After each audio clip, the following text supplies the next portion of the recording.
কি সুন্দর মেশিনটা, কি সুন্দর সারপ্রাইজ। চিনতে পারছিস? কে রে? কাটেনি তো এটা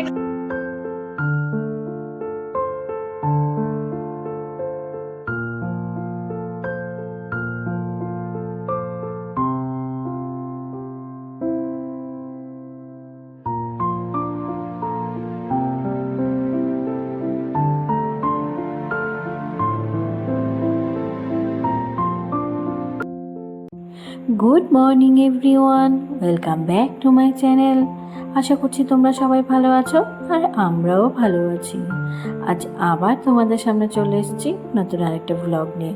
আই হোপ তোমাদের ভালো লাগবে। আর এখন ঘড়িতে বাজে সকাল ওই 9:30 পৌনে 10টা মতো। এখন থেকেই তোমাদেরকে সাথে নিয়ে আমি আমার আজকের ব্লগটা এখান থেকে স্টার্ট করছি। আজকের ব্লগটা একটু দেরিতেই স্টার্ট করেছি। সকালবেলা না অনেকগুলো কাজ সেরে নিয়েছি। এর মধ্যে ছেলেকেও ব্রেকফাস্ট খাইয়ে দিয়েছি আর আমরা সবাই ব্রেকফাস্ট করে নিয়েছি। আর এই বেড কভারটা কয়েকদিন ধরে চেঞ্জ করব করে আর করে উঠতে পারছিলাম না, তাই ফাইনালি বেড কভারটা চেঞ্জ করেই নিলাম। আসলে দেখবে বাচ্চা ঘরে থাকলে না এক সপ্তাহের বেশি যদি বেড কভারটা পাতা থাকে তাহলে দেখবে বেশ নোংরা হয়ে যায়। বাচ্চাদের তো আর মানানো যায় না, ওরা যখন তখন বিছানায় হিসুও করে দেয় বা যেটা সেটা নিয়ে বিছানার মধ্যেই খেলা করে, তাই তাড়াতাড়ি নোংরাটাও ধরে যায়। বেড কভার চেঞ্জ করে ফার্নিচারগুলো পরিষ্কার করে ঘরটাও পরিষ্কার করে নেব। ওপরে কাজগুলো সেরে চলে এসেছি নিচে। মোটামুটি আমিও রেডি হয়ে নিয়েছি, টুবুকেও রেডি করে নিয়েছি। সকালবেলায় না প্ল্যান করেছিলাম আমি আর শ্বশুর বাবা টুবুকে নিয়ে সেলুনে যাব ওর চুল কাটার জন্য। তবে এমন জোর বৃষ্টি নেমেছে তাই একদম ঘর থেকে বেরোতে পারলাম না। চেঞ্জ করে চলে এসেছি রান্নাঘরে। আজ না ইলিশ মাছের বাটি পাতুরি করব পুঁই পাতা দিয়ে। চলো সম্পূর্ণ রেসিপিটা আজ তোমাদের সাথে শেয়ার করা যাক। পুঁই পাতাটা একদম কুচো করে কেটে নিয়েছিলাম আর দিয়েছি সর্ষে, কাঁচা লঙ্কা বাটা, পেঁয়াজ বাটা, সর্ষের তেল, নুন আর একটু লাল লঙ্কার গুঁড়ো দিয়ে ভালো করে চটকে নিয়েছি। আসলে মাছগুলো না একদম নরম, তাই আমি আগে সব মশলাগুলো ভালো করে চটকে আলতো করে মাছের গায়ে মেখে দিয়েছি। আর ওই বাটিটা ধুয়ে না সামান্য একটু জল দিয়ে দিয়েছি। বাটি নেড়ে চেড়ে জলটা মিশিয়ে দিয়েছি আর গ্যাসের ফ্লেম লো করে পাতুরিটা হতে দিতে হবে যতক্ষণ পর্যন্ত সম্পূর্ণ জলটা না শুকিয়ে যাবে। আর আমাদের আজকের মেনুতে ছিল কচুর শাক, আলু পোস্ত, টক ডাল। সকালবেলা যেহেতু প্ল্যানটা সাকসেসফুল করতে পারিনি তাই সেলুনের কাকুকে না বাড়িতে ডেকে পাঠিয়েছিলাম। আর এর মধ্যেই বৃষ্টিটাও থেমে গেছিল। যেহেতু ছেলের চুল কাটাবো বলে প্ল্যান করেছি তাই একটু তাড়াতাড়ি করে রান্নাবান্না কমপ্লিট করে নিয়েছিলাম। রান্না কমপ্লিট করে রান্নাঘর ক্লিন করতে করতে এই ফলওয়ালা দাদাটা না এসে ডাকছিল। আসলে এই দাদাটা থেকে আমরা সবসময় ফল নেই, তো যখনই আসে তখনই আমাদের ডাকে বা বেল বাজে। তো ওই আগেরও ফল কিছু রয়েছে, পেয়ারা, মৌসুমী লেবু, আর আজকে নিয়ে নিয়েছিলাম আপেল আর ওই বাতাবি লেবুটা। এক্ষুনি দাদার নেব, এক্ষুনি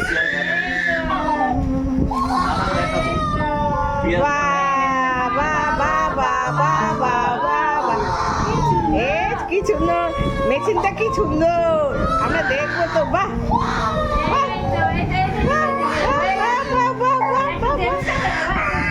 বাহ বাহ বাহ বাহ।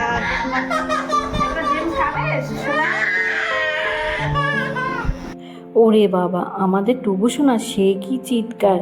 বেচারা এত চিৎকার করেছে যে চিৎকার করতে করতে না টায়ার্ড হয়ে পড়েছে। চুল কাটার পর কিছুক্ষণ কোলে নিয়েছিলাম, ওই জেমস খেতে দিয়েছিলাম, একটা দুটো খেয়ে ঘুমিয়ে পড়েছিল। এর মধ্যে অনেকটা সময় পেরিয়ে গেছে। মোটামুটি আমি অনেকগুলো কাজ সেরে নিয়েছি এর মধ্যে, আর টুবুকে ঘুম থেকে তুলে চান করিয়ে লাঞ্চ কমপ্লিট করিয়ে দিয়েছি। মার বাবা আগেই খেয়ে নিয়েছিল, দেন বাবার কাছে টুবুকে দিয়ে আমিও খেতে বসে পড়েছি। দিনটি ছিল শনিবার। শনিবারে হাজব্যান্ডের হাফবেলা অফিস থাকে। সারপ্রাইজ। চিনতে পারছিস? কে রে? কাটেনি তো এটা কে রে? অন্য জিনিস আইস আইস। কালকে বুঝলি বাড়ি ছিল। আরে যা চিৎকার!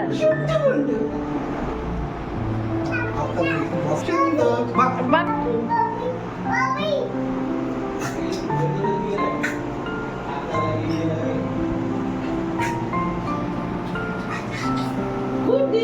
ছেলে আমাদের অনেক বড় হয়ে গেছে। বাপি কবে কবে কটায় কখন বাড়িতে ফেরে ছেলে ঠিক জানা আছে।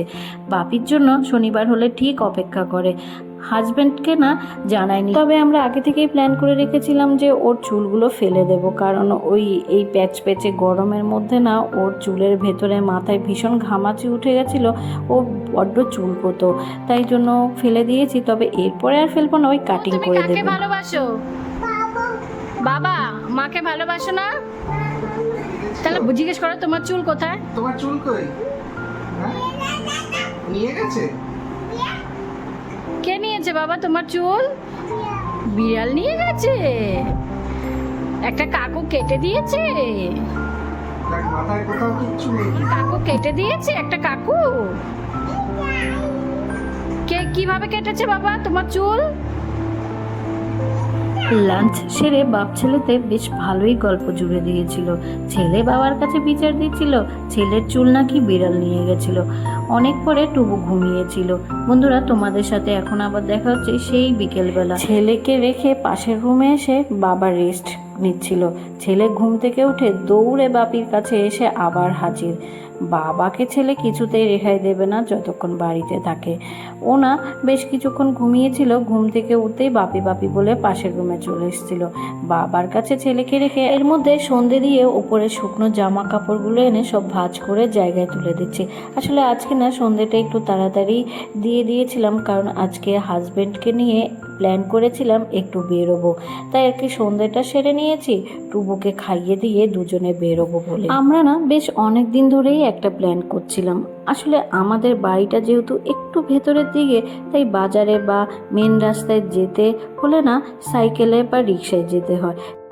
তাই আর কি বেশ অনেক দিন ধরেই প্ল্যান করেছিলাম একটা স্কুটি কিনবো করে। আমাদের বাড়ির কাছেই না এই টিভিএস শোরুমটি আছে। হাজব্যান্ড আর আমি চলে গেছিলাম এই টিভিএস শোরুমে। প্রথমেই গাড়ির কোয়ালিটি, ব্র্যান্ড এবং ওই রেঞ্জ কেমন আছে সেটাই জেনে নিচ্ছিলাম। সব দেখে শুনে জেনে যেটা বুঝলাম যে গাড়ির বর্তমান রেঞ্জটা না মোটামুটি বেশিই ছিল। তো তাই আর কি হাজব্যান্ড বলল কিনবো যখন আরও কিছুদিন পরেই কিনি বা কালী পুজোর আগে কিনি, কালী পুজো উপলক্ষে তখন না অনেক ডিসকাউন্ট থাকবে। আর নেব যখন ঠিক করেছি একটু ভালো থেকেই নেব, তাই আরও কিছুদিন না হয় অপেক্ষা করি।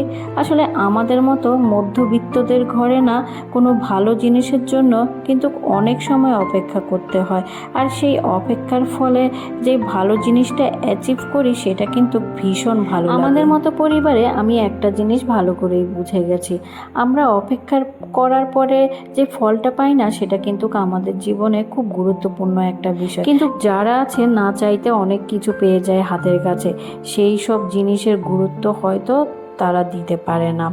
কিন্তু আমাদের কাছে এই সব ছোট বা অল্প স্বল্প জিনিসেরই গুরুত্ব কিন্তু অনেক। আর বলো না, আমার পেটুক হাজব্যান্ডকে নিয়ে যে আমি কি করব সেটা ভেবেই পাই না। বাড়ি থেকে একরকম প্ল্যান করেছিলাম, হয়ে গেল অন্যরকম। আসলে টিভিএস এর যে শোরুমটাতে আমরা গেছিলাম স্কুটি দেখতে, ওই রাস্তার অপোজিটে না কেএফসি। তো হাজব্যান্ড বললো আমরা তো সেরকম কোনো সন্ধ্যের টিফিন করিনি, চলো কেএফসি। ছেলেটা যেহেতু এখনো ভীষণ ছোট, ওকে নিয়ে না কোথাও গিয়ে খাওয়া দাওয়া করা যায় না। শ্বশুর বাবা শাশুড়ির কাছে রেখে এসেছি ঠিকই, তবে ওর জন্য মনটা ভীষণ খারাপ লাগছিল। তো বন্ধুরা, আমার আজকের ভিডিওটা এই পর্যন্তই। আবার একটা ভিডিও